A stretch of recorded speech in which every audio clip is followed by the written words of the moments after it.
నమస్కారం. అమ్మమ్మ చేప ముక్కల పులుసు తయారు చేస్తండి. చక్కగా మ్యాగ్నేట్ చేసుకున్న చేప ముక్కలు, ఇవి శీలావతి ముక్కలండి.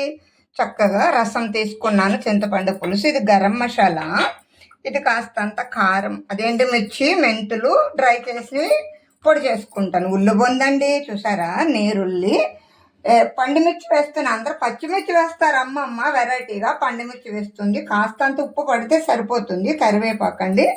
చక్కగా బాండి స్టవ్ మీద పెట్టుకుని తగినంత ఆయిల్ పోసుకుని, చేపల కూర పులుసు కదా అండి, కాస్తంత ఆయిల్ ఎక్కువే పడుతుంది.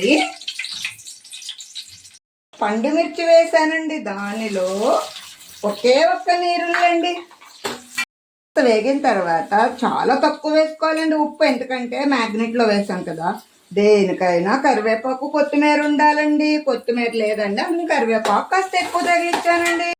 పసుపు మ్యాగ్నెట్లో వేసినా మళ్ళీ మనం వేసుకుంటే రుచి బాగుంటుందండి. కాస్తంత పసుపు అండి, అలాగే ఎండుమిర్చి, మెంతులు పౌడర్ అండి. నేను అన్ని మసాలాలు ఇంట్లోనే తయారు చేసుకుంటానండి.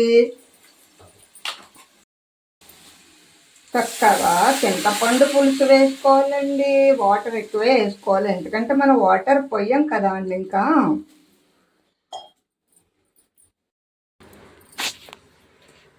సరే, నీరుల్లి చింతపండు రసం మరుగుతుంది కదా అండి. ఎప్పుడు ఒక రకంగా ఉండకూడదని అమ్మమ్మ ఈరోజు వెరైటీగా వండుతుందండి. పూర్వపు రోజుల్లో అయితే మట్టి దాకల్లో వండేవారండి. త్వరలోనే నేను కూడా మట్టి దాకా తీసుకుంటానండి, పెద్దది. చూసారా అంత బాగా కనిపిస్తున్నాయో కదా పీసెస్. నీళ్ళు మరుగుతున్నాయి కదా అండి. చింతపండు పులుసు చక్కగా ఒక్కొక్క ముక్క ఇందులో వేసుకోవాలండి. అస్సలు గరిటె పెట్టకూడదండి, కొంచెంగా పెడుతున్నాను. పూర్వపు రోజుల్లో కట్టెల పొయ్యి మీద కదా అండి, చక్కగా స్టూల్ వేసుకుని నచ్చిన రీతిలో వండుకునేవారండి. అమ్మమ్మ, అత్తయ్యలు వాళ్ళు, అమ్మ వాళ్ళు అందరం కట్టెల పొయ్యేనండి. మేము కూడా కట్టెల పొయ్యి మీదే వండుకునేవాళ్ళమండి. చూసారా, చక్కగా ఉల్లి పరకలు వేస్తున్నానండి. ఇప్పుడు స్ప్రింగ్ ఆనియన్స్ అంటున్నారండి మా చింతనంలో. వీటిని ఉల్లి బొందులు అనేవారండి.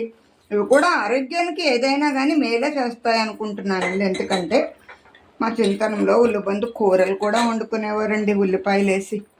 ఇంకా అయిపోవచ్చుందండి. ఒకే ఒక్క స్పూన్ గరం మసాలా అంటే ఇది చిన్న స్పూన్ కదా అండి, హాఫ్ స్పూన్ అంటే 1.5 స్పూన్ వేసానండి.